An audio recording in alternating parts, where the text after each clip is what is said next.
Nos relata el señor Herbert Armstrong en su folleto La pura verdad acerca de la sanidad divina. A principios de agosto de 1927, mi esposa fue súbitamente atacada por una serie de enfermedades. Primero, un perro le mordió la pierna izquierda. Inmediatamente después sufrió un ataque de amigdalitis. Se recuperó pronto, pero tuvo una severa recaída.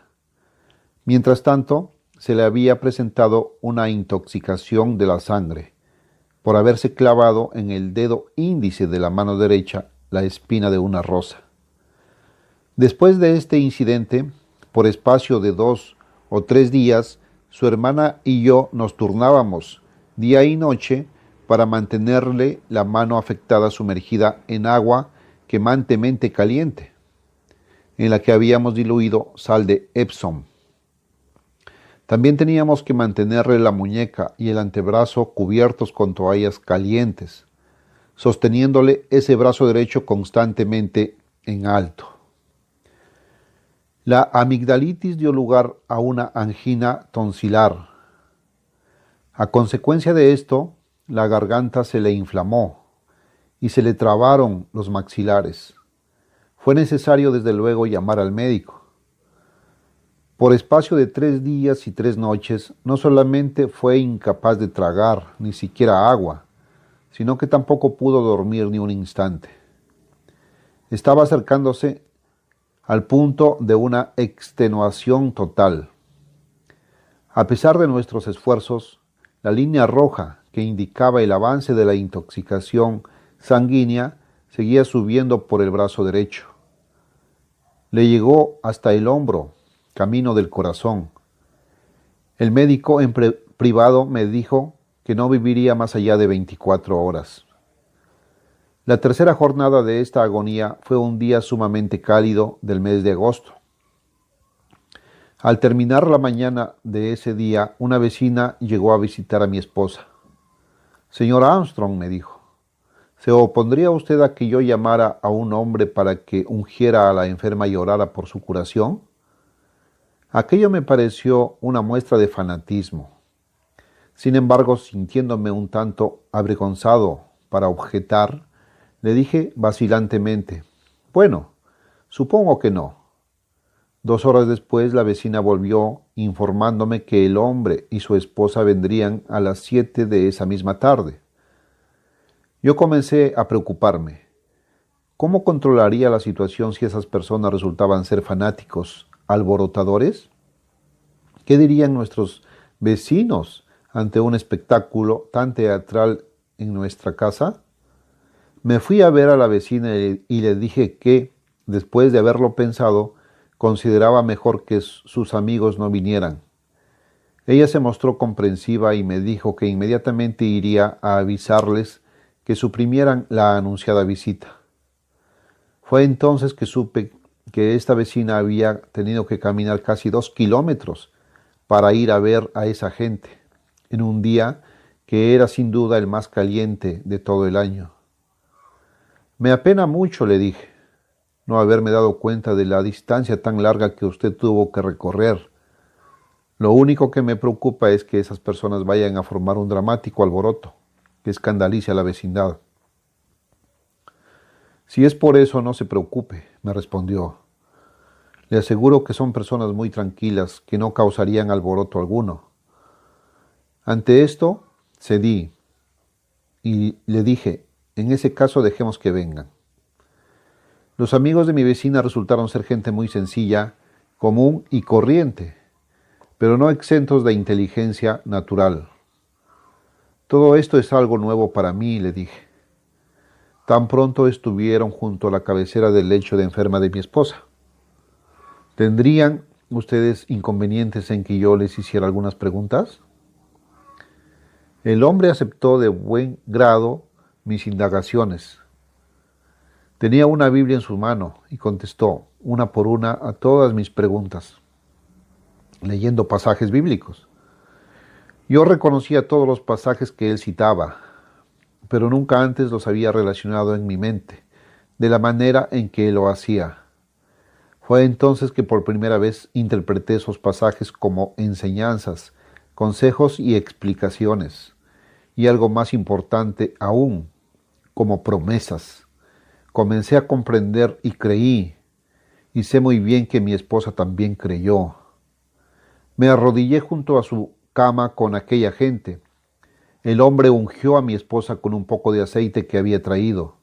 A continuación pronunció una oración sencilla, pero sumamente profunda y positiva, llena de fe.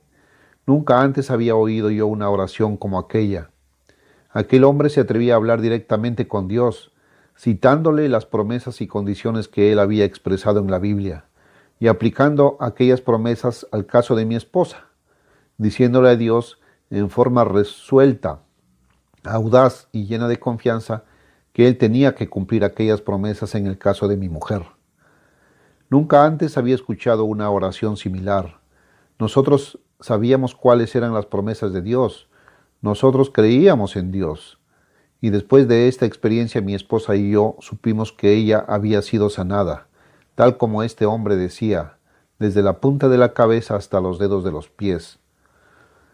Cuando se pusieron en pie, dispuestos a retirarse, la mujer colocó una mano sobre el hombro de mi esposa y apaciblemente le dijo: «Usted va a dormir esta noche».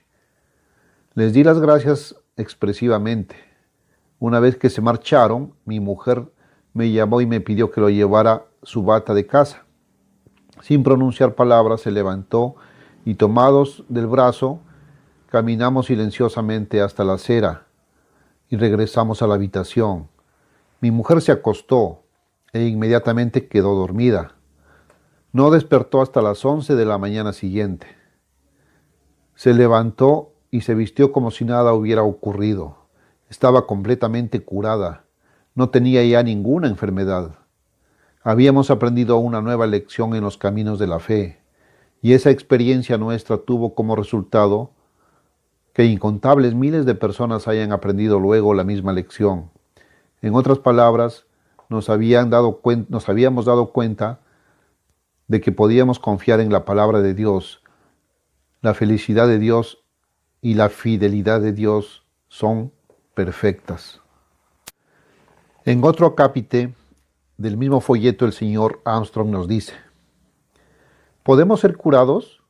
Jesús así lo dijo, pero también agregó: conforme a vuestra fe os sea hecho. Mateo 9:29. En primer lugar, ¿está usted seguro de saber lo que es la fe? Muy pocas personas lo saben. Sin embargo, sin fe es imposible agradar a Dios, porque es necesario que el que se acerca a Dios crea que le hay y que es galardonador de los que le buscan. Hebreos 11:6. Refiriéndose a esta segunda mitad del siglo XX, Jesús dijo: cuando el Hijo del Hombre venga a la tierra, ¿encontrará fe? Lucas 18:8. No obstante, es imprescindible que tengamos fe si queremos ser salvos. ¿Y cómo es que podemos tenerla? No podemos desarrollarla en forma artificial, y si ni siquiera tenemos la fe necesaria para ser curados, ¿cómo vamos a tener la fe necesaria para ser salvos? Porque Dios dijo: por la gracia seréis salvos a través de la fe. Efesios 2:8. Jesucristo previó la casi total carencia de fe en nuestros tiempos. Hoy en día son muy pocos los que saben lo que es la fe o por qué es que no la tienen. El mundo ha perdido casi totalmente la fe. No es de extrañar que sean unos tan pocos los que la tienen. No es de extrañar que sean tantos los que digan: mi fe no es muy fuerte, o me parece muy difícil tener fe. Los hombres de hoy no saben lo que es la fe, ni por qué no la tienen. Sin embargo, sin la fe, nadie puede ser salvo. Cuando Jesucristo habitó en esta tierra, en carne humana, tenía fe. A pesar de ello, en una ocasión, dijo explícitamente: por mí mismo, nada puedo hacer. Son muy pocos los que se dan cuenta de que todo lo que Cristo hizo, los milagros que realizó, no fue hecho en virtud de ningún poder sobrenatural que Cristo tuviera por sí mismo. Todo lo que Él hizo, todos los milagros que hizo, fueron hechos literalmente a través de la fe, con lo que Cristo nos dio un hermosísimo ejemplo. ¿Cómo fue entonces que Cristo realizó sus milagros? ¿Cómo fue que llevó a cabo su obra extraordinaria? El Padre que mora en mí, explicó Jesús, Él hace las obras, Juan 14:10. Sí, porque Cristo estaba lleno del Espíritu Santo de Dios, igual que usted y yo podemos estarlo. Es decir, estaba lleno del poder sobrenatural y dinámico de Dios. Este poder del Santo Creador estaba literalmente en Jesús, y el mismo idéntico poder de Dios puede estar hoy en nosotros. Todos los apóstoles y evangelistas de la verdadera iglesia del siglo I realizaron milagros e inclusive milagros mayores que los que el mismo Jesús había hecho. La mera sombra del cuerpo de Pedro al pasar por encima de los enfermos podía curar a estos. Pedro, Esteban, Felipe, Pablo, todos ellos, hombres comunes y humildes, tuvieron el poder idéntico al que Cristo tuvo, porque ellos vivieron y actuaron muy cerca de Dios y fueron llenos del Espíritu Santo. Pero parece que hoy en día ese poder nos falta a nosotros. Y no es porque Dios nos lo niegue, sino porque vivimos apegados al mundo moderno materialista. Nuestras mentes están llenas de intereses materiales relacionados con esta vida temporal. Nuestras mentes y nuestros corazones están muy lejos de Dios. Hemos perdido el contacto con Él porque no hemos querido dedicar suficiente tiempo al estudio de su palabra y tampoco dedicamos tiempo a la oración verdaderamente apropiada, que es una oración de entrega y obediencia al Creador, de aceptación de su voluntad. En consecuencia, no estamos llenos del Espíritu Santo. Notemos que la fe es la substancia de las cosas que esperamos, Hebreos 11:1. La fe, por consiguiente, viene antes que la posesión. Una vez que ya hemos recibido la posesión de algo, ya no seguimos esperando por aquello. Pero antes de recibirlo, ya tenemos en sustancia lo que esperamos y la seguridad de que llegaremos a poseerlo. Esto es la fe. Por tanto, la fe es la evidencia de las cosas no vistas. La fe precede a la recepción de aquello que esperamos, y la fe es la evidencia o seguridad de que tendremos aquello que pedimos, aún antes de haberlo visto. Repito, la fe es la evidencia de las cosas no vistas todavía. Usted no tiene aquello que espera, no lo ha visto ni lo ha palpado. Sin embargo, la fe es la evidencia o seguridad de que llegará a alcanzarlo. La fe es la certeza de que vamos a recibir aquello que esperamos. Quiero que se fije que cuando usted espera algo de Dios o le pide algo a Dios, ya hay una evidencia o prueba de que efectivamente va a obtenerlo. Porque tratándose de Dios, su promesa y su palabra ya constituyen una prueba, una certeza de que usted realmente recibirá lo que ha pedido. La prueba no es la recepción de la respuesta a las peticiones que usted hace. Supongamos, por ejemplo, que usted se enferma. Jesús constantemente sanaba a los enfermos, y Él dijo que las obras que Él realizaba y las curaciones milagrosas eran parte de esas obras, debían ser imitadas y repetidas por nosotros. Supongamos que usted pide a Dios que le sane. Usted naturalmente quiere tener alguna evidencia o prueba de que efectivamente va a ser sanado. ¿Qué prueba o evidencia será esa? ¿Acaso la cesación de sus dolores, la desaparición de sus inflamaciones o algún otro proceso natural que usted puede ver o sentir? Conocí a un hombre que decía: cuando vea a alguien que ha sido sanado por la oración directa, entonces creeré. Este hombre decía que él quería creer, que él deseaba tener fe en el poder de la oración. Por tanto, estaba buscando una evidencia visible y murió sin haberla encontrado nunca. Y es que lo que nosotros veamos o vemos, palpamos o sentimos, no es la verdadera evidencia. Tener lo que esperamos, ver lo que esperamos no es fe. La fe precede a la posesión, porque la fe es confianza y seguridad de que llegaremos a poseer aquello que pedimos. La mente humana, naturalmente, puede recibir el conocimiento solamente a través de 5 sentidos. Estos son los únicos canales capaces de transmitir el conocimiento al cerebro humano. La fe no es el conocimiento adquirido por los sentidos. La fe tiene una naturaleza espiritual y nada tiene que ver con los 5 sentidos físicos. La oración tiene una naturaleza espiritual. Dios es espíritu. Cuando, por ejemplo, le pedimos que nos cure, ya tenemos la evidencia, la prueba positiva de que la curación se realizará. Pero esa evidencia no es algo que podamos ver, sentir u oír. No es una evidencia de carácter físico, sino la prueba espiritual de la fe. La fe en sí misma es nuestra confirmación. La fe no es más que la simple confianza en la palabra de Dios. Es la evidencia de aquello que no vemos ni palpamos.